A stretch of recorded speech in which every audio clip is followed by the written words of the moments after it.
بەناوی خۆی بەخشندەی میهرەبان سڵاوتان لەبێت بینەرا بەڕێز و خۆشەویستەکانی بەرنامەی دین و دنیا خۆشحاڵین لە ئەڵقەیەکی دیکەی بەرنامەکەتان بە خزمەتەوەی بەڕێز و خۆشەویستە گەینەوە. لە ئەڵقەی ئەمجارەی بەرنامەکەتان بە پێویستی ئەزانین ڕاوەستین لەسەر ڕوونکردنەوەی مانە و مەدلولەکانی زەواج لە ئیسلامدا، بەوەی کە بزانین مەرج و شەرت و حکمت و گرنگی زەواج لە نێوان دوو ڕەگەزی مرۆڤەکانە چییە؟ هەروەها ڕوونیشی کەینەوە کە جۆرەکانی زەواج جین، وەکو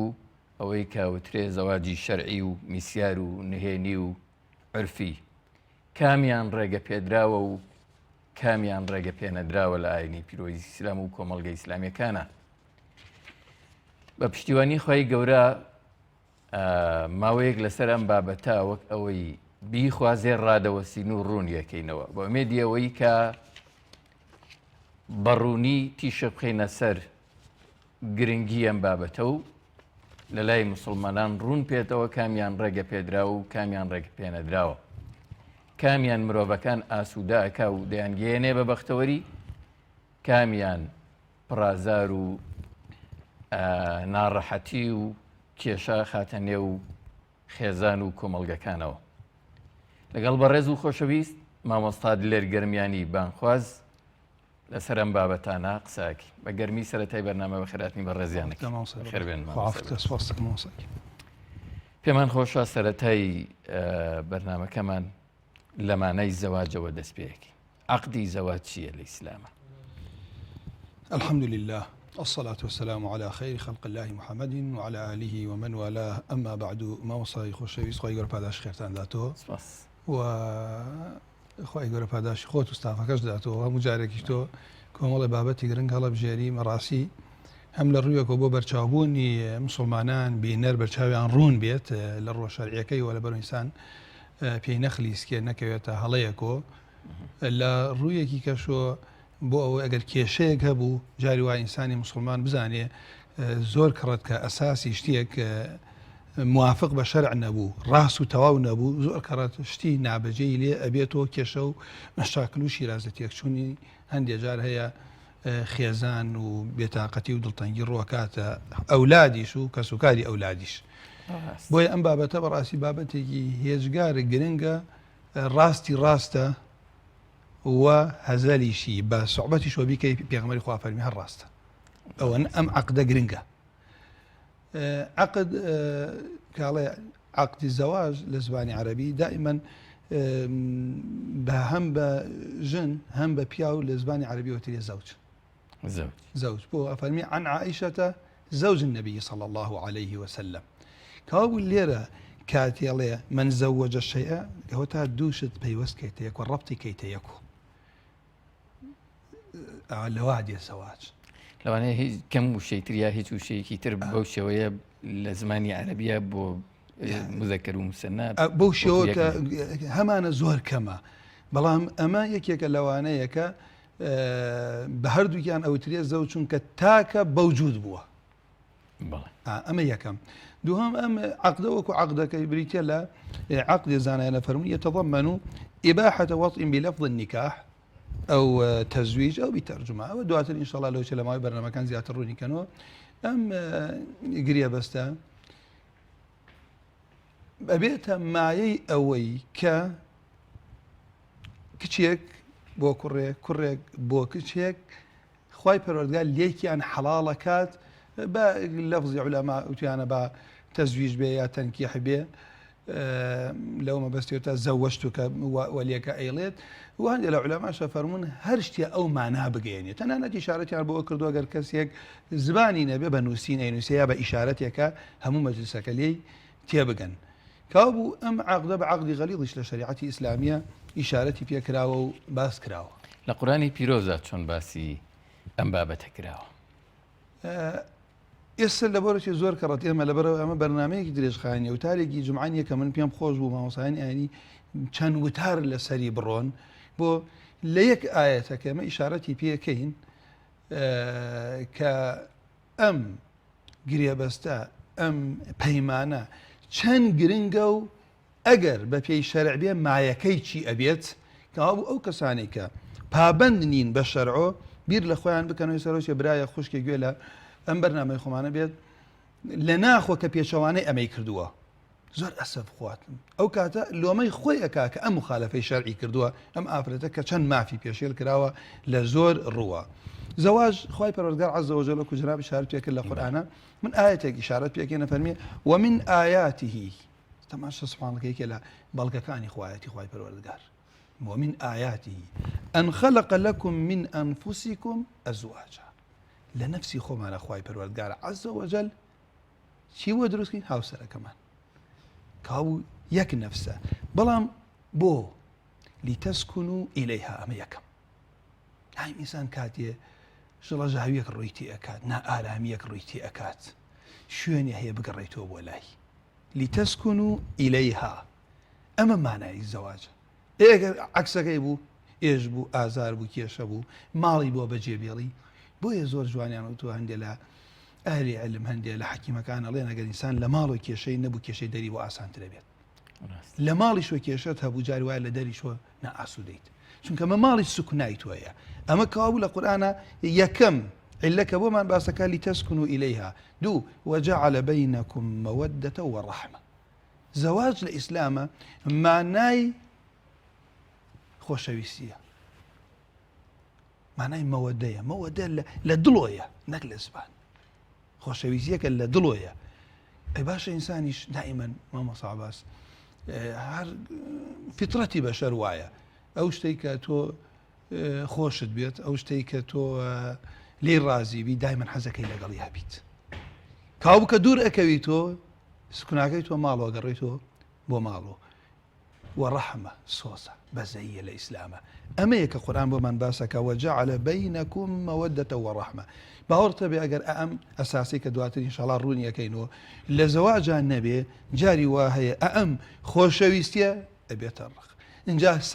سەریش ڕائەکێشێ جاری وایە بۆ کاریگەری هەبێ بۆ ئەولاد یا بۆ کە سوکاری هەردوولا لە جایەوەی بێتە مای خۆشەویستی بینی دوو عائیلە دوو عەشرەت و جاری وایە بەعەکسۆ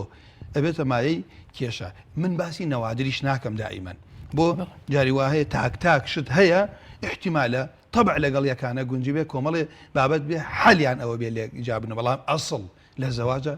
لە شەرع خوای پەروەردگار کە باسمان بۆ کا لە نەفسی خۆمانە ئێمە زەوجی بۆ دروست کردوین لتەسكنوا إليها وجعل بينكم مودة ورحمة سبحان الله ئێستا کەسێک لە وڵاتی خۆمان عقد ئەکا لەگەڵ ئافرەتێکە لە هەر وڵاتێک بێت بۆی کە لە شەرع ڕێگای دابێ یەکسەر لە پاش ئەم عەقدەوە دڵی لەلایەتی مەسئولیەتی ئەبێ هەڵگرێت نەفەقەی لەلایەتی هەر وەفات بکات لە پاش عەقدەکە یەکسەر بەبێ هیچ میراتەکەی بەشدارن لە میراتی یەک کەوا بوو سوکنایە خۆشەویستیە سۆزە إن في ذلك لآيات لقوم يتفكرون أنا فرمي للعالمين براسي أأما آية بەڵگە و نیشانیتیایە بۆ کەسانی کە بیر ئەکەنەوە ئەی ساتە لەو شێت دەیان کەسەیە کە بەم شێوە زەواجیان نەکردووە کێشەیانی من زۆر جاروتومەوانەی کە زۆر ئیلتیزامیان یەجاری وا هەیە پێی خەڵکیان خلیسکاندووە ویستویانە غەزوی مێشکمان بکەن بەرەولای ئەوەی کە ئێمە زەواج و خۆشەویستیمان پێش زەواج بێت و کۆمەڵە بنەمای ناشەرعی تیا بێت ئەوانەی کە زۆر کەڕەت نامەوێت ناوی کەس لێرە بێنم بەڵام لەو کتێبانەی کە ئیشارەت کراوە کە زۆر لەو ممثلانە حتا عەرەبیەکانی وایە نۆشوی کردووە هی وایە پێنجی کردووە هی وایە یعنی ئێسش بێمێردە بۆ لەبەر ئەمەوەدە و مەحەبە ئەو سۆزە لە ماڵیە نەبووە بەستم بۆ پرسیار بکەم یعنی ئەو ئەساسیاتانەی کە جەنابەت باست کرد کە لە قورئانی پیرۆز و بۆ زەواج لە بەرچاو گیراوە لە دەرەوەی عەقدی زەواجی ئیسلامیە دەست ناکەون یان گرنتیان نییە لەبەر ئەوەی ئینسانی مسلمان دواتر ئێمە ئینشاءڵڵا ئیشارەتی پێ ئەەکەین پێغەمبەری خوا صلی الله علیه وسلم خوای کە خالقە بە فیترەتی ئێمەی لە نەبوون هێناوەتە بوونەوە ئەزانێ ماڵ بەچی داهەمەزێ ئەولاد بەچی دڵخۆش ئەبن ماڵ بەچی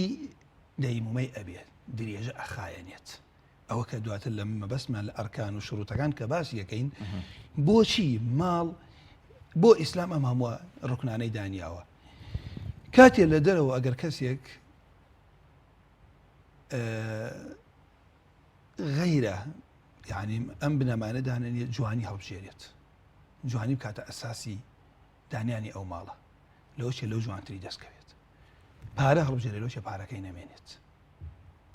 هێز و دەسەڵات و عاشرەت هەڵبژێرێت،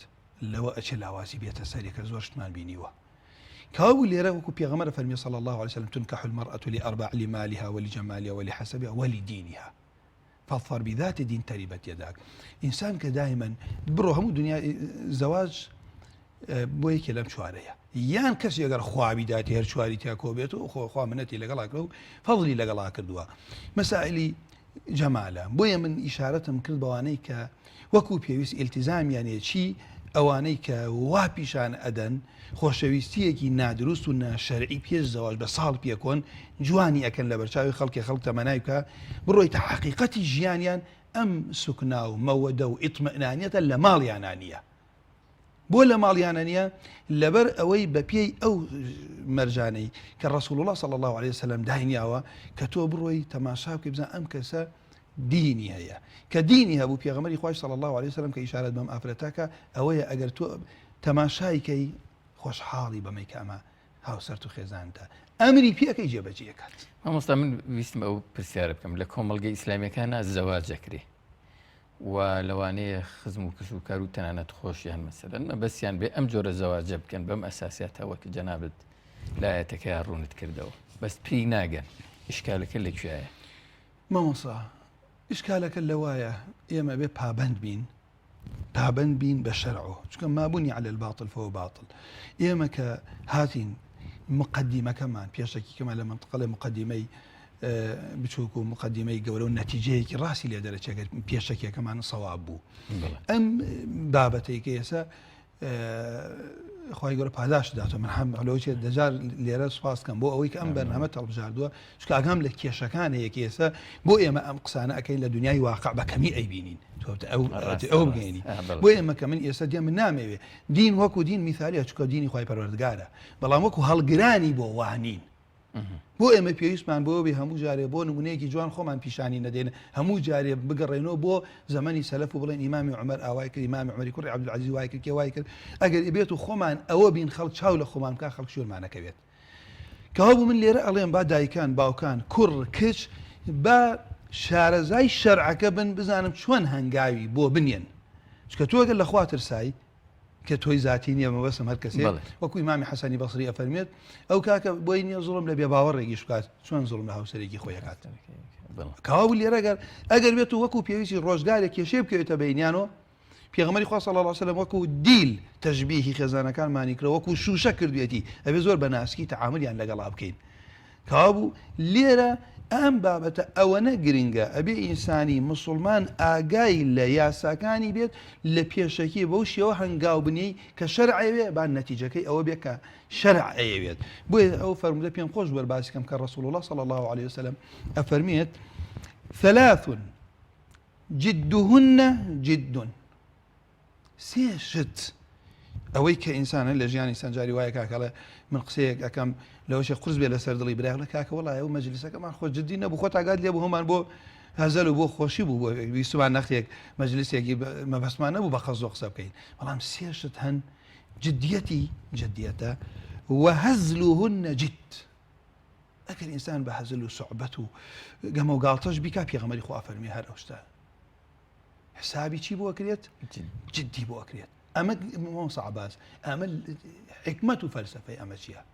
ئەوە تانێ ئەم مەسئلە لە شەریعەتی ئیسلامیە هی یاریکردن نییە شریعەتی ئیسلامی ئێستا بۆیە ئێستا ئەو خەڵکە دێن بەناو خۆشیەوە بەناو تەمثیل و هەر حەلەقەیەکی خێزانێتی و ماری ئەبڕن و دێ و ئەڕوا و تەلاقی ئەدان ئەمانە ئەگەر مسلمانن با حەقەتە بزانن تۆ بکەن و بگەڕێنە دواوە ئەگەر خەڵکەکە مسلمانیش نییە ئەوە لەسەر یاسای خۆی ڕات و بێناداتە دنیا و ئاخرەت کەوا بوو لێرە ئەو سێ شتە چییە النکاح والطلاق والرجعة ڕەجعە گەڕانەوەی ئافرەت کە ئینسان یەک تەلاقی ئەدا لەو کاتە کە ئەیەوێ بیگەڕێنێتەوە پێشەوەی عیدەی تەواو بێت تەلاقی ڕەجعی کەوا بوو لێرە نیکاحی ئەوە نیە ئینسان بە سوعبەت و ئەم عەقدە لە شەرع بە غەلیظ باس کراوە ئەمە عقدێکی پتەوە وەکو هیچ شتێکیکە نییە من لەگەڵ تۆی عقدی کڕین و فرۆشتنی هەر شتێکەکەم نییە دێت و ئەڕوا زۆر زەرەر و زیانی نییە ئەمە علاقەی بە کەسایەتی ئافرەتێکۆیە علاقەی بە شخصیەتی پیاوێکۆ هەیە بێ ئینسانی مسلمان ئاگای لە ئەرکانەکانی کۆمەڵگەیەکی گەورەوە هەیە ینی بارەکەڵە هەر لێرەوەی کۆمەڵکا دروستە بێت ئەولادی ئەو زون و پیاوەیە سبەی ئەبن بە بەرپرسی ئەو خەڵکە کە یەکەم مامۆسایان دایک و باوکیانە هیچ دقێکی ترمان ماوە لە قورآن و فەرموودە باسی زەواجمان بۆ بکە دەقمان زۆرە ئێمە لە ماوەی بابەکانە ئەڕۆی نەگینە ئەوە ئیمانێت لەوە کەواتە مامۆستای بەڕێز ینی کە ئێمە وتمان عقدی زەواج گرێبەستی هاوسەرگیری وەک هەر گرێبەستێکی ترە بێ ڕوکنی هەبێ مەرج و شەرتی هەبێ مەبەست بە بزانم ڕوکنەکانی عقدی زەواج چیە لە ئیسلامە ئەخوالت ڕازی بێ ڕەبی کاو بوو مامۆسا ئەوە پرسیارێکە هەر زەڕوو بوون باسی هەر باسی بکەنە بێ لێرەوە بڕۆین نایوە و لەبەرەوەی خەڵک برایان خوشکان و خەڵکە بزانن کاکە ئەمان شتێکی ئاسانی هەر کەسێ بڵا لەگەڵ کچێکێکە قسە بکات و ئەگەر ڕۆژە ڕۆژان باوکو دایکیشی ئاگای لێ نەبێت مامۆسای بێ بڵێ کاکە حەڵاڵت بێ بڵێ کاکە وڵاوە خێزانمە ڕکن لە زبانی عەرەبی بریتیە لە الجانب الأقوى من الشيء ئێستا ئەم قاعی ئێمە تیاین ئەو زاویە پێوتی ڕکن وایە زاویەکان ڕکنە لەبەر چی لەبەر ئەوەی بەهێزترین شوێنی ئەم قاعی ئەمەیە کاوا بوو ڕکن ئەو پایە بەهێزەیە کە ما لا يتم تركيب الماهية إلا به يعني شي ماهية عن حقيقتي هيج قريه بستي ناية دي ببي الركن ركني زواجيش بون من النيجا بەپێوە وەسان بۆ کەسێک کە توانای هەبێت بە پێوە نەوەسێ لە کاتی نوێژەکەی قوبوڵ نییە ڕکوعمان سجودمان ئەڵڵاهو ئەکبەری یەکەم تەسلیممان کەوا بوو نوێژەکەمان دروست نییە کەوا بوو زەواجیش کۆمەڵێ ڕکنی خۆی هەیە یەکەم لەو ڕکنانەکە لە زەواجە هەیە بریتێ لەوەی کە ئەگەر کچێک و کوڕێک نەبێت پیاوێک و ئافرەتێک نەبێت زەواج ڕوەدا کەوا بوو ئەبێ لێرە زەوجەین هەبن من تەفاسیلەکەی باسەکەم ئەگینا هەندێک دوو ڕێگەزی جیاوازی کچ و کوڕ بەڵام لێرە مەرجی ئەم ڕوکنە ئەوەتانێ ئەبێ یەکێک نەبن لەوانەی کە شەرع حرامی کرد بێت بۆ نمونە خوشک پور ئافرەتێک کە خێزانی کەسێکی کەیە ئافرەتێ لە عیدەیە هێشتان مێردی مردووە عیدەیتوانە ئافرەتێک تەلاق دراوە عیدەی تەواو نەبووە ئافرەتێ شیر ئەمە حتا من پێم باشە بەرنامەیەکی تایبەت جارێکە لە جارەکان لەسەر شیر خواردن کە ئینسان لە ڕێگای شیر و ئەبێتە براو خوشک چکە کێشەی وا بوو خەڵ لە دوای 5 مناڵزانێت ئێمە براو خوشکی یەکن ئەگەر کەسێ لە بە شیر ببێتە شیر خواردن ببێتە براو خوشکی یەک و ئافرەتی کافر جگە لە ئالی کتاب ئەمە ڕکنی یەکەمە بە زۆر بە سەریعی دێمە سەر ئەوەیشی کە ڕکنی دووهەممان بریتیە لە ئیجاب و قبول ئیجاب و قبول ئەوەتانێکە وەلی ئەو ئافرەتە یان وەکیلەکەی یا کەسێکە بکرێ بە وەسی ئازاد کرابێ لەوەی کە تەسەڕف لەو کەسە بکات وەلیەکەی بیکات ئەمە ئەم بە ئەو کەسە ئەڵێ ئەو کوڕە ئەڵێ بە هەندێک لە عولەما بەنجاندارن بڵێ بە تعبیری ئەنکە حەیا زەوەجە زەوەجتوکە بنتی ئەمە وەلی ئەو ئافرەتە ئەمە ئەڵێ ئەم تعبیرە پێوتە ئیجاب ئەوە من کچی خۆم حتا لە کوردستانی خۆن مامۆسایان جوان ئەڵێن کچی خۆم فڵانی کچی فڵان لەسەر مارەی ئەوەنە پێشەکیان دێجارەڵێن هەندێک جار مؤخرە بە شایەتی ئەم دوو شایەتە ئەم تعبیرە پێوتە ئیجاب ڕوکنی سێمان من مەبەستم بوو یان ئەوە سەرنجی ڕاکێشام ینی بۆچی خودی ئامادەی خۆی ینی پێشەوەی کەسێک وەکیلایەتی بکە نوێ نەرهەتی بکە مەسەن بڵێ کچەکەی خۆم ینی دوو کەسەکە کە قەرارە زەواج بکەن کوڕ و کچەکە مەسەلەن بۆچی خۆیان ینی بۆچی ئەمە کراوەتە ڕوکنێک بۆچی خۆیان نەبوونەتە ڕوکنی ئەساسی با بڵێن پاراستنی کەسایەتی بە دەرەجەیەکەم ئافرەتەکە ڕوونکردنەوە مەسەن لەسەرەوەی کە بزانین ینی چۆن پاراستنەکەی بێ لەشکوێ ئەمە ئیشارەتی پێکەین ئێستا ناو خاڵەکان ئیشارەتی پێکەین بۆ نمونە جاری وا هەیە ئەم وەلیە ئەگەڕێ بە دوای ئەو کەسایەتی ئەو کوڕە ئەم کچە لەوە ئەچێت بەس ڕووی دەرۆی ئاگای لێ بێت هو لەو ماوەش ئەگەر بێت و ئیتیساڵێکی ناشەرعی بینینێکی ناشەرعی کۆمەڵی قسە بێ احتیمالە قسەکان هەمووی قسەیەک بوو بێ دڵی ئافرەتەکە ڕازی کات طبعی ئێستا من لەم ڕۆژانە برایەکی بەڕێز وتی من کەسێک هاتوۆتە خوازبێنی کشەکەم پرسیارم لە هاوڕێی کردنەوە تێ کوڕێکی باشە پرسیارم ڕۆشتمەتە شوێنی ئیشەکەی تا ڕۆشتم کاکە دراوسەکانی پیانوتان کاکی یانەمە بە شەوان بە سەکرانی دێت وەلی نەبێ ئەمە بە کچەکە ناکرێت ئەجا دوایی ئەو ژیانی ئەو کچاکەوێتە ناو مەئساتۆ لە 12 شەو بە سەکرانی دێت و ئاگای لە خۆی نییە ئەو کەسی ئەمە شەکە احتیمالە لە دەرو خیانەت لەم ئافرەتە بکات کەوا بوو لێرە ژیانی ئافرەتەکە لەجێ ئەو مەوەدە و سەکینە و سۆز و ڕەحمەتی کە باسمان کرد ئافرەت زۆر جار عولەما فەرمون لەو فرمێسکە بترسن کە جگە لەخوا کەسی نییە جای ئەم ئافرەتە بەر حورمەتی باوکی براکەی لەبەرەوەی کێشەی بۆ دروستن بێڵە تازە من زەواجم کرد ئەمەش ناگەێنێتە ماڵی خۆی ژیانی بێتە خەفەت وەرئەگری کاو لێرە بەرژەوەندیەکە ئەوەتانیە وەلی ئەی پارێزێ جاری وایە نەخێر ئەو وەلیە نەبێ ئەو عەقدە ناکرێت کە ئەو عالەم خەڵکە پێی بزانێت کە ئەو خەڵکە پێی نازانێت دوای ئەم ئافرەتە جاری وایە هەر ئیعلانیشی ناکەن کە ئەمە خێزانێتی دەیان حکمی شەرعی لێرە پێشێ لەکرێت کە دوای لە زەواجی سڕی ئەمانە ئیشارەتی پێکەین لەوە چێ نێڵەوە من ئافرەتە مناڵی بێکە کە وەلی و کەسوکار بەم ئافرەتە نەزانن ڕەزامەندی کچ و کوڕەکە مەرجە بۆ ئەوی ئەم وەلیەتێدا مەزرێ مەسەلە ئینشاءالله لە شروطەکانە ئیشارەتی پێکەین کەوا بوو ئەمە چیمانە بوو ئیجابمانە بوو مامۆسای خۆشەویستم ئەوەتانیەکە وەلیەکە ئەمە چی بوو وەلی بوو ئافرەتەکەیە وانە کوڕ کە عاقڵ و بالغ و ئەمانە بوو خۆی ئەتوانێت بەشداریەکە لەو بینە عەقدا جاکەوا بوو لێرە ڕوکنی سێهەمان ئەوەیە کە قبولەکە ئەو کەسە تەرەفی کوڕەکە ئەڵێ قەبیلتو بە فعلی ماڵیش ئەوا من قبولم کرد لێرە حەزم کرد من ئیشارەت بە یەکشت بکە مامۆسای بەڕێز ئێمە لە بەدایع الصەنائع لە المغنی المحتاج لە کتێبی فقه الميسر کە نخبەیە لە عولەما دایانیاوە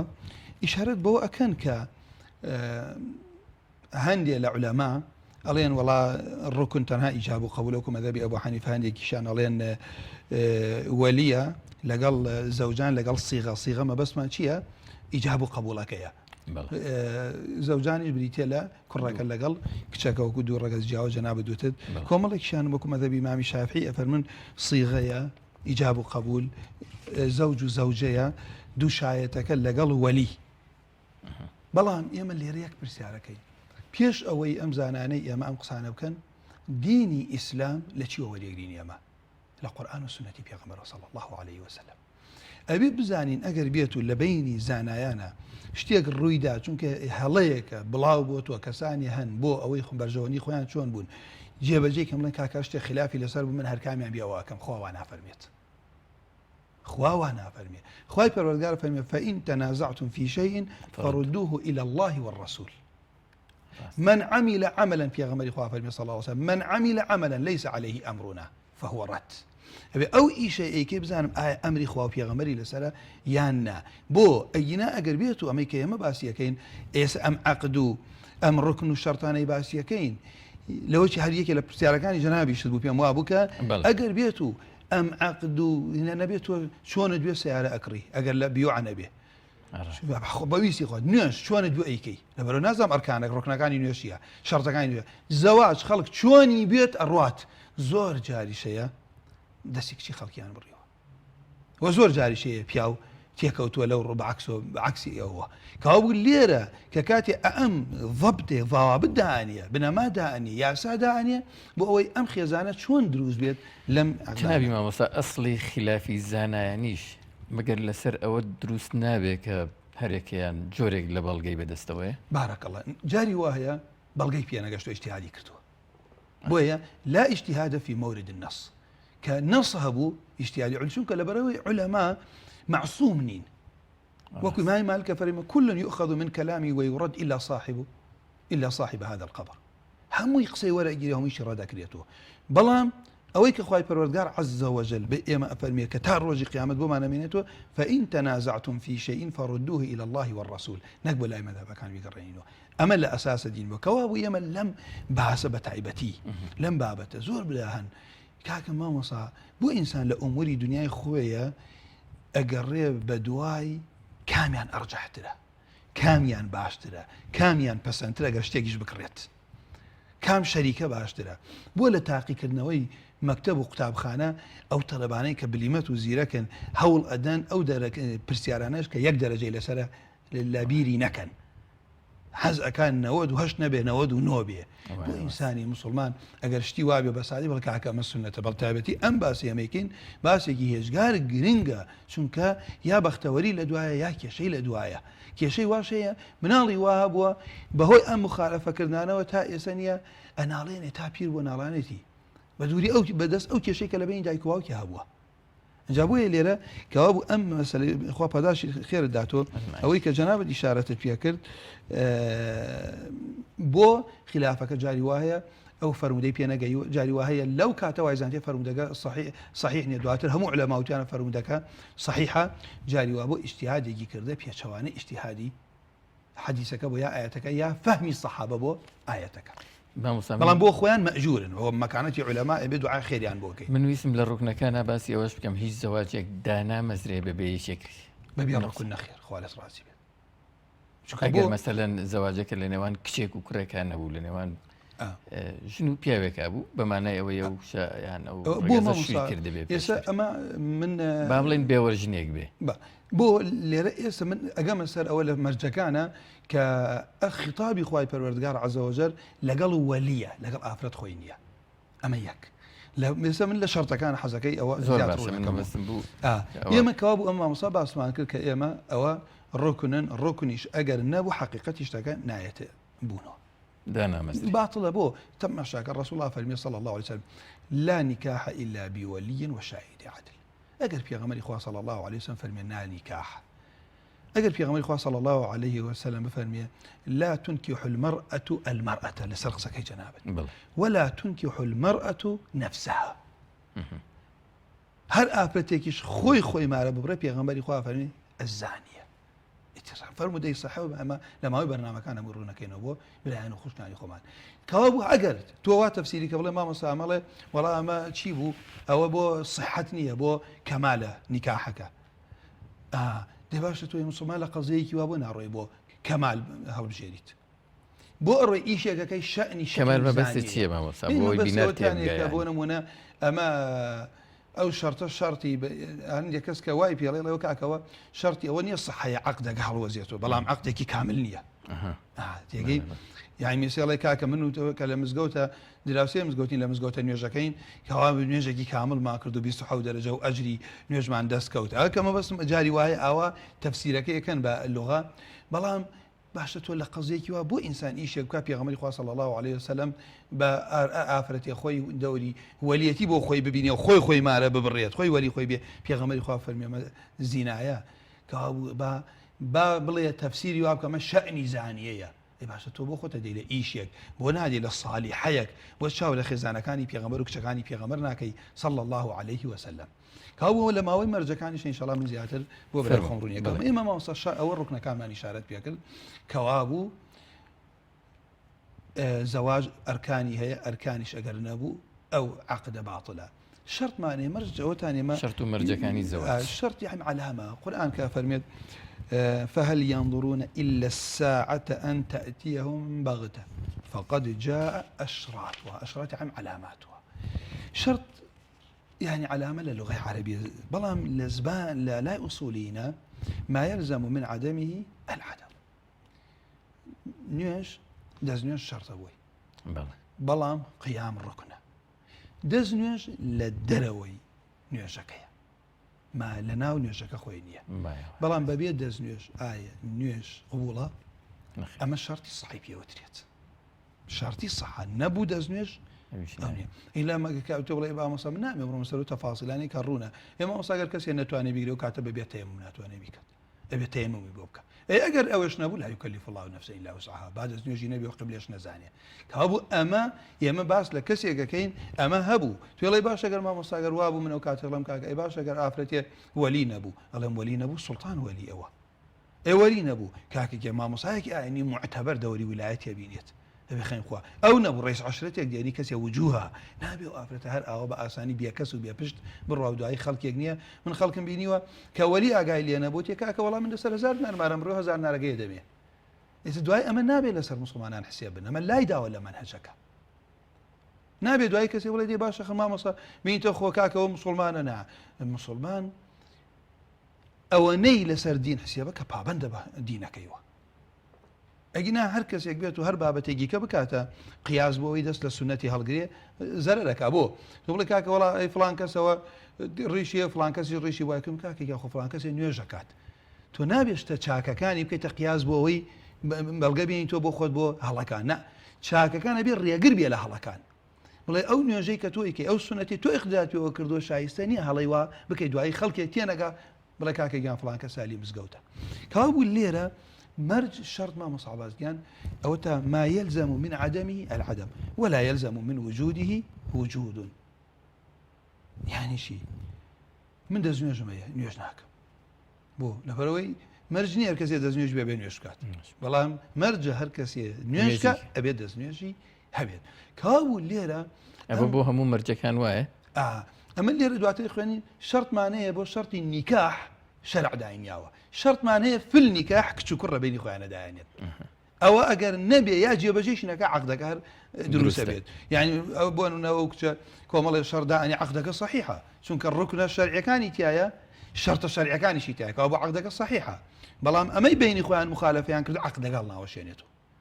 والله ما قال كسي بروا ببيع ولي وببيع شايته وببيع صيغه كتي بو بلا كاكو والله كشكوتي كاكو من رازي من جني توبهم او شوتي كاكو والله من رازي من ميري توبهم امل الرش الشرعي وهي عقد نية وزواج نية وخوا بنا مامدا رب معاشره كشان فاحشه لبروي ركن شرط كان ثاني خالد رازي يا ربي اماش بو باراستنا بو باراستني هردو لايا جا كوابو اما كالين لا ركنا شي ما نهبو اما زوج وزوجة ما نهبوا للشرط أبي دست نشان كريت لمرجع من همو جاري وتم لوجه ما مصايب براك أم بابتي لكتابي خويندي بيم تفاصيلين خويندي بيبري والله أو مثلا لو لو كتابي أو برشاونا كاتيم تفاصيل دست نشان كردن بيه بكسي كروات داوي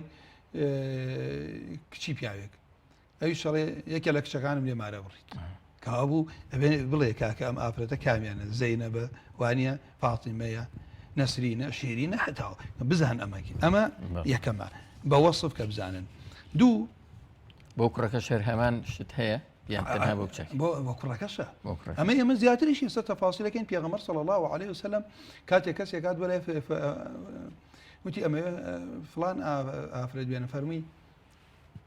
أرأيتها بينيتا تنخف بيبينا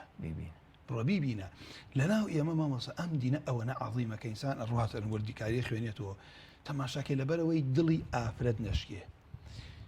تو تاوكو بينيني تاوناكي برسي خو تاوناكي بونمونا نوكو ام آفرته وكي سنيه كبر مقدمات جيزور النا شرعي لقال يا كدرشونه ثاني وشوق سكردنا اغاي لا زور شتيه كحرام اغاي لي بي بلاملو كاتنيه آفرته جيباش خشكي كد دايكت كسيكي جير ان يري ليوت مشاكا حتى بوني دمي اكاد اغاي لنا خوشي شتو ماني ابيت لبر اوي امكر كيقلابوا لبر دلي كچ نشكيني نوكو دواتر تو بريتو بلي لكاتي زانين بلي نعمويت فيش وقت رونا دلش كاندنا ككسي بلي والله او كشرفس كدا بلام تشيبو تو ايشي خو تواو ديمني تو امام احمد افني ديمني تواو ام جانبت بدلبو ان جاء او كاتتو تماشاك اما جناي ما وصلتو ما شد بوكرت كسيك بنيري لدوستا كانت بيبينه اما بو خود روانيه اما بكي خود بو روي دروي بون دەرەوە وایە خۆ ئینسان خۆی ناڕات ڕابۆنی دەکات وایە ئەمە بۆ دیمەنی خۆت دوو مامۆستا ئیبراهیم کۆمەڵێ پرسیاری کەشەیە لە هاوڕێی لە دراوسێی جاری وایە احتیمال ئەوکو پێویستە و دایکە چونکە دایک و باوک لە خوا بترسنە بێ عیب و نوقسانی کچی خۆیان بڵێن عیب و نوقسانی کوڕی خۆشیان بڵێن با بەرچاو ڕوون بێ بزانم ئەم ئافرەتە من لەم ڕۆژانە پرسیاریان لێ کردم ئافرەتێ حەبی لەبیر بچێ پەرکەمێکیەیە ئایا ئەم ئافرەتەوتی مامۆسا باوەڕکێمان وتو احتیمالە ڕەفزی کردی بە بەڵام ئێمە ئێستا چی بکەیت کاکە تۆ پێی بڵێ لەوە چێ بۆ لەبەرەوەی دوای پیاوێ هەڵی بژێرێت تحملی ئەو ئێش و ئازاری بکات نەکە لە یەکەم ڕۆژە دوای زوڵمی لێ بکا بڵێ خیانەتان لێ کردم فێڵتان لێ کردم و دواتری شیدات دواتریان تەلاقی بدام ناڵێ بکەیتە بینیانەوە بۆیە ئەمە لە شریعەت ئیسلامی ئاوا دێ دواتر تۆ ڕاستکە لەگەڵ خوا خوای ڕەب العالەمین کەسێک کاتە شایستە ئەو کاتە تحملی ئەو ناڕەحەتیانەی بکات ببێ بەمای بەختەوەری بۆی اینجا دووەم مامۆستا ڕاضی بوونەوە کە لە پرسیارەکان کرد ئەو کچە یا ئەو کوڕەبی ڕازی بێت چۆن پێغەمبەری خوا صلی الله عليه وسلم فەرمێ لا تنكح الأيم ئەمە جارێکان مەبەستی بێوەژنە حتى تستأمر ئەمە لێرە لەوە ئەشێکی لەو بەڵگانە بێکە بڵێن بەڕوونی لە مەذهبی ئیمام ئەبو حەنیفە نەیان پێکاوە ئێمەش ئەو کاتە لەسەر چیە بووین من کاکە حەدیث هەبوو عالمەکە مەکانەتی خۆی هەیە دوعای خێری بۆکەی مەئجورە لەسەر ئیجتیهادێکە نەیشی پێکاوێت مەئجورە تابعی بۆ ئومەت قەرزاری علمیەتی بەڵام خۆ پێغەمبەر هەموو شتێکی ئەمە لێ وەربگری سەڵات و سەلام خوای گەورە لەسەر پێغەمبەری خوا صلی الله عليه وسلم اینجا ئەگەر وایشە من بۆ لە سێ مەذهبەکەی کە وەری ناگرم ئەوانی چونکە خلافە بێتە دوو بەشە بەشێکی پێوتێ تەنەوع ئەوەیە کە هەردوو لای تەواوە وەکو قیراءات وەکو نوێژی جەنازە وەکو نوێژی خەوف نوێژی ترس وەکو دوعای استفتاح ئەمانە هەمووی وارد وەکو تحیات وارد بووە هەمووی هاتووە لە حەدیثی پێغەمبەر صلی الله عليه وسلم تۆ ئەویانەکەی من ئەمیانەکەم وایوانە بەڵام خلافی بارك الله هەردوو کێر سنەتە خلافی تەضادمان هەیە ئەوەتانێ یەکێکیان ئەو هەڵەوەشێنێتەوە کە وێ بگەڕێن بزانم بەڵگەی کامیان تەواوە بەڵام بۆ هەموو مەوزوعەکەم اختیار نییە بەخوا ئەوەیە بۆ ئەو خلافی کە تەضادە من ئەگەر فەرموودە هەبووی سە بۆنە ئیمامی شافعی قسەیەکی کردووە وایە وەلی بەشەر دانیاوە با ڕوکنی دانیاوە ئیمامی شافعی لا ئیمامی ئەبو حەنیفە ڕوکن نییە بەڵام من ئەبێ ئەم دوانە یا ئایانە من نایم بڵێم وەڵا لەبەرەوە فڵان مەذهب وایە و تۆ ئیتر کاتێ بۆ خۆم خۆشیکەم زان پێغەمبەر صلی الله عليه وسلم کامیان قسەیان لەگەڵ بەڵگەی ئەگونجێت وانێ چکەمە خلافێکی گەڕێنەوە بۆ قورئان و سنت جاکەوە بوو لێرە فەرمی حتا تستەئمەرە تستەئمەر مانای چیە بۆ ئافرەتێکە لە مێردی جابوو بێتەوە بێوەژن بێ مێردی کردی بێ ئەو پرۆژەی بینی بێت داوای ئەمری لێەکەی ئەبێ بێتە گۆ ئەمری وەربگریت زام ڕازیە ڕازی نیە بەڵام ئەمی کەیان وەلا تونکەح البکر و کچ حتا تستەئزن داوای ئیزنی لێەکەی داواکردنی ئیزن بێدەنگەکەی پێغەمبەر خۆی فەرمێس قالوا یا رسول الله وكيف إذنها پێغەمبەری خوا فەرمی صلی الله عليه وسلم أن تسكت ئەویان لەو ئەچێ ئەو پرۆژەت بینێت تۆ ئێمە خزمی خۆمان تۆ برای خۆت کەس و کاری خۆت کاتێک گەنجێکە لە پێش لە خۆی شەرمەکە بڕاتە مەجلسۆمانە قەدەری خواکە دو عەقدێکا و ژنەکەی مارە بڕۆ دوایەوە دێتە ناو خەڵک و قسەکە و ڕووی ئەکرێتەوە ئافرەتێکە و پرۆژەی بینیوە لەوجه ئەو تەجروبەی ناڕەحەتەکان کۆمەڵشتی دەرکەوتی بێت یا ڕازی نیم یا ڕازیم جار ئەمە یعنی وەرگرتنی ئەمر ببوورە وەرگرتنی ئەمر لە بێوەشن ئەبێتە بەدیلی وەلی بوونی وەلی ئەمر ئەم بەخوا لێت ڕازی ئەمە دوو بەڵگەی جیاوازن ئەمە من لێرە ئایا عەقد بەبێ وەلی ئەکرێ بە پێی فەرموودەکان ئەوەی کە فەرموودەی صەحیحە نەخێر ئەمە لە پێشەوە باسمان کرد کە ئەوە ڕوکنە کاکەوە بوو لای بەتەلای مەذهبی مامی شافعی وانێ ئەنجا باشە بکەوە من ئەڵێم بە پێی مەذهب ئەم لەکوێوە وەری گرتووە کە گەڕامەوە بۆ ئەم ئەفەرمی تەماشاکەم بەڵگەکانی قورئان کە لە ماوەی بەرنامەکانە ڕوونیەکەنەوە خیتابە لەگەڵ وەلیە بۆ بێوەژنیش دابەسیوە یەکێ لە ئەسحاب کچێکی دابە برایەکی دۆستێکی خۆی دواتر خراپ بوو لەگەڵە کچەکە تۆرە کەوتی وەڵاهی نایدەمە سوێنیشی خوارد ئاەتەکە کە دابەزی قسەی لەگەڵ براکە لەگەڵ ئافرەتەکە خۆی نەکرد لە خیتاب لەگەڵ براکەیەتی بیگەڕێنەوە بۆی و بیدەنێ منعی مەکەن کابوو لێرەوەی شەڵا ڕوونیەکەن و لە ماوەی بەرنامەکەمان کابوو لێرە مامۆساگیان ئەمە شەرتی دووەمان ئەوانەی کە هەر بە ڕوکنیشیان نەزان بە شەرتیان زانیوە وەلی چۆن لەبەرەوەی ئەوەتانیە وەلی ئەو عەقدە بکات ئەی باشتر بەڵگەمان چییە خوای گەورە فەرمێ وەئەنکیحوا الأەیام منکم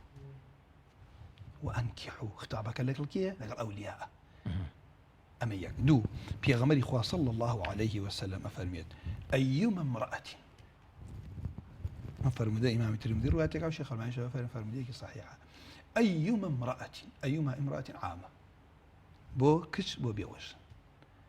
ئەوە سم لەسەری لەبەرەوە من گرنگە ئەیومە امرأة نكحت بغير إذن وليها فنكاحها باطل فنكاحها باطل. رواه الترمذي وصححه الألباني. من باب الهي خومره چك آفرتي أم جرأة أكات چی کەسی ئەم جورئەتە کە ڕەسوڵ صلی الله عليه وسلم کە خۆی نەماوە سونەتەکانی ماوە خوا ئەمانگەڕێنێتەوە بەلای سونەتەکانی من و تۆ جمعە بڕۆینەوە ئەو مزگەوتەوە وادانە پێغەمبەر صلی الله عليه وسلم لەسەر ئەو میبەرە وتارە خوێنێت ڕوو کاتە ئومەتەکەی و بڵێ هەر ئافرەتێک بەبێ ئذنی وەلیەکەی ئەمە نکاح بکات فنکاحها باطل فنکاحها باطل فنکاحها باطل یەکتر اقتدای ئەمە چێ بە پێغەمبەرەوە صلی الله عليه وسلم مەرجی ترمان ماوە شهادت ئامادەبوونی شاهد پێشەوەی چونکە ئەم ڕەزامەندیە زۆر گرنگە وەرگرتنی ڕەزامەندی کچ و کوڕ ینی لە کۆمەڵگەی ئێمەیە بە تایبەت خەریکە هەندێک جار هەنگاو بەسەرەوەریان ئەندێ و ئەوانەشی تەقە لە باوەڕدارانەکەن هەر لەو ڕێگەیەوە ئیکەن کە عەلا ئەساس لە کۆمەڵگەی ئیسلامیەکانە کەش بەش مەسەلەن ڕەزامەندی وەرگرتن بە زۆر ئەکرێ بە کچێک کە بالغ چوزانم زۆر گەورە نەبوو بێ ئەکرێت چۆنە ڕەزامەندی وەرگرتن باوکی وەریگرێت زانای ئاینی وەریگرێ مەجلیس و حاکم وەریگرێ مامۆستا باوک جارێ دوان سیان خەڵکی کۆفە هاتە داوای کچەکەی منعی کچەکەی کرد شوو بکات لە دەوڵەتی ئیسلامیە ویلایە قاضی لەو باوکەی ئەسێنێتە خۆی بێتە وەلی ئەو ئافرەتە لەبەرە ئەو باوکە زەرەردا لەو کچە بەغیابی حکمی خوا زوڵمی زۆر لە خەڵکە کرێت تاوانێکی زۆر ئەکرێت ئەم نسبەی ئێسەخۆ لە هەموو دنیا نسبەی تەلاق بۆ زۆر بووە خەڵک ئێمە لێرە باسەکەین لە وڵاتانی تر تەلاق و زەواج زۆر کەمە دوو مناڵ هەیە هێشتا عەقدی لەسەر نەکردووە لەبەر ئەوە مامۆساییان ئەمە باوک ناتوانێت زەخت لەم ئافرەتە بکات زۆری لێ بکات ڕوونە مخالفەی سنەتی ڕەسوڵ الله کردووە صلی الله عليه وسلم ئەمە ئافرەتەیش دوای ئەوەی کە ئەبێ ڕازی بێت بەو کوڕە بەڵام ئەمە ڕازی بوونە بووە لە ئیسلامە ئەمەوە دە و مەحەبە و سوکنا لە دوای زەواج دروستە بێت چونکە لە پێش زەواج قسەی من نییە قسەی ئەوانەیە کە بڕۆ دکتۆرە نەفسیەکانە و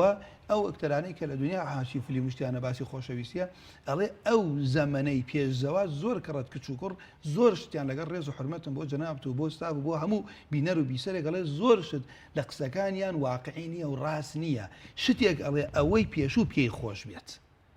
ئەڵێ حەزت لە چی خواردنێک ئەوەی ئەوڵێ لە چی پۆشاکێک ئەوەی ئەوڵێ کە دواتر دێتە ناو ژیانی واقعی خۆیوە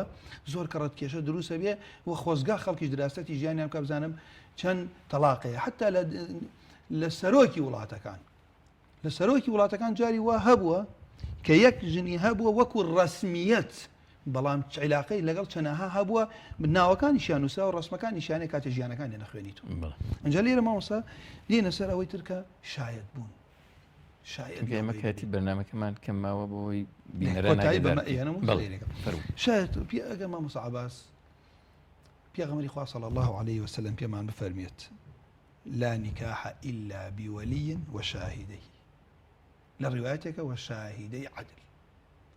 ليرفن لا نكاح إلا بولي وشاهدين أجر بيغمر إخوة وامان فرمي كاكا نكاح نية زواج نية عقد نية إلا بشاهد دواي أوا لير فرمي كما أنا كإمام أحمد روايتي كاو شيخ الباني فرمي حسنة بيغمر إخوة فرمي أعلنوا النكاح النكاح بإعلان كريت ها وساشان خۆش بوو عشرەتی هەمردوولاکۆ بۆ خواردنێکی زۆر ئەکرا خەڵک هەمووی خۆشحاڵە بوو دڵیان پێ خۆشە بوو ئێستا کەس نەزانی من بۆ خۆشی لەو ماوتم وڵا ئێستا جاری وا هەیە ئەڵێن ئەو دوو کەسە کەس ئاگای لیان نییە ئەبێ احتمالە لەمە دووە پاراشیت بێ دراوسێکانی چۆڵیکەن لەبەرەوە ناوار شۆڵ بێ کەس پیان نەزانی کاوا بوو لێرە مامۆسای خۆشەویستم ئەو کەسەی کە نیکاحی ئیعلان ناکات دواتر لە بەرنامەکانی کە من ئیشەڵا ئیشارەتی پێکەم بەدام چی زەرەرێکیەیە کە کەس پێی نازانێ خێزانێتی مانە لە زەواجەکە نامێنێتەوە بۆ ناڵێ مناڵی بێت چکە کەشفە بێت یەکێک لەوانەی کە حکمت لە زەواج لە شەریعەت ئیسلامیەکی کانچیە بەقایی نەسلی بەشەریەت دوو ئەو حەقانەی کە لە سەریانە سێکە وەفاتیشەکە نازانێت ناوێت لە بڵێ مێردەکەم مردووە ئەویش بمری ئەم ئەسڵا ناڕاتە تازگەشتیوە ناتوانن بە ئازادیش بژین ناتوانێت گەلێکە ببین وانە ئەنجا ئەو هەموو خزمایەتی شتە عەکسەکەی دروستە بێت کێشەی لێ دروستە بێت ئەوانەی کە زەواجەکانیان ئیعلان ناکەن و نهێنین و ئەخیر قسەشم دیار کاتی بەرنامە تەواو بوو ئەم وەلیە ئەبێ عاقڵ بێت نابێت کەسێکی سەفی بێت مەسیری ئەو کچە بدێتە دەستیوە ئەبێ بلوغیە بێت نابێ مناڵ ئەبێ ئازاد بێت حڕ بێت ئەبێت مسلمان بێت براو باو کافریش بوون ویلایەتیان بەسەر خوشکی مسلمانەوە پێشتر وتت کە ئەگەر ئەمانە بوونیان نەبوو یا هەر وەلیەکە نەبوو ئەوە وەلی ئەمری مسلمانان اینجا هەندێک لە عولەماش لە مەذهەبەکان عەدلی وەلیەکەشیان دانیاوە ئەبێ عادل بێت و خاڵی ئەخیر لێرە پێم خۆش بوو ئیشارەتی پێ بکەم ما قبل ئەخیر مامۆسا ئەبێت نێر بێت تۆ قەزت بۆ ئەم ئەم شاهیدەکان هەم وەلیەکە باسم لە وەلیەکەی ێستا باسی ئەبێت نێر بێت بۆ بێ لەم فەرموودە بگرە کە پێغەمبەری خوا ئەفەرمێ صلی الله عليه وسلم لا تزوج المرأة المرأة ولا تزوج المرأة نفسها خەتەری لەکوێ مامۆساگیان پێغەمبەری خوا فەرمێ با هیچ ئافرەتێک لا تزوج المرأة المرأة نەبێ بە وەلی هیچ ئافرەتێک ولا تزوج المرأة نفسها هیچ ئافرەتێک نەبێ بە وەلی خۆی تۆ بڵێ مامۆسا ئەگەر کردی ئەگەر مامۆسا بڵێ کاکە ئاخر خلافی لەسرە ئاخر خلافی لەسرە من و تۆ پابەندین بە قسەی کێوە پێغەمبەری عزیز فەرمی صلی الله عليه وسلم فإن الزانية هي التي تزوج نفسها بەڕاستی زانیە ئافرەتی زیناکەرە ئەو کەسەیە کە خۆی ئەبێ بە وەلی خۆی ئەمەش مطلقە بۆ کچیش و بۆ ناتۆ بڵێ وڵا جای کردی بێتۆ کە بارك الله حرت ئەوە بڕۆ لا تزوج المرأة المرأة با مطلقی هاتۆ قەیدی نەکردو فەرمودەی کەشم نییە قەیدی بکات کەوا بوو لێرە مامۆسای بەڕام شێخین قسێکی جوانێ محەممەد فؤاد عەبدولباقی لە شەرحی ئەم حەدیثەیە فەرمێت ئەمە طبعا لە صحیح الجامع هاتووە فەرمودە ئیبن ماجە ڕوايەتی کرد سنەنی کوبرای بەیهەقی سنەنی دار قوطنی ئەمانە هەمووی هاتوون شێخ ئەلبانیش بە صحیح ئێزانێ ئەفەرمێ شەئنی ئافرەتی زانیەیە کە گوێ ناداتە وەلی ئەبێ ئافرەتی مسلمان وا بکات من ئەڵێم هەر پیاویش ئەگەر تۆ پارەت نەبوو ژنبێنی پێغەمبەری خوا فەرمی ڕۆژوو بگرە ئەو ئافرەتانە با سەبریانە بێ ڕۆژوو بگرن گوناه نەکەن عەبدە دنیا خوا تاقیە کاتۆ و ئەخیرەنیش ڕۆشدا مامۆساگیان ڕۆشت ئەوە تانێکە بە کەسێک گەوترێ توانای هەبێ کە مەسلحەتی ئەو ئافرەتە لێ بداتۆ بزانێ کێ کوفئی ئەو ئافرەتەیە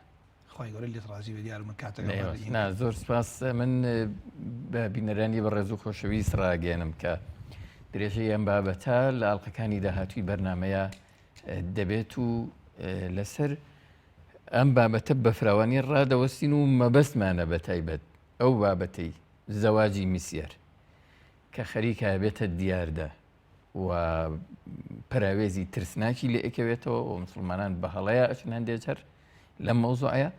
ڕوونی بکەینەوە و لایەنە شەرعی و ناشەریەکانی بخەینە ڕوو و پێتان بڵین کام زەواجە ڕەوایە و ڕێگە پێدراوە لە ئاینی ئیسلامە و کامەش ڕێگە پێدراو نییە. بە پشتیوانی خۆی گەورە لە ئەڵلقەی داهاتووە لەگەڵ بەڕێز و خۆشەویست مامۆستا لێر یەکترە بینینەوە لە خزمەتی ئەوەی بەڕێز و خۆشەویست تا بین. سوپاس بۆ بەڕێزتان تا ئەڵلقەی داهاتوو هەموو لایەکتان بەخوا ئاسپێرین.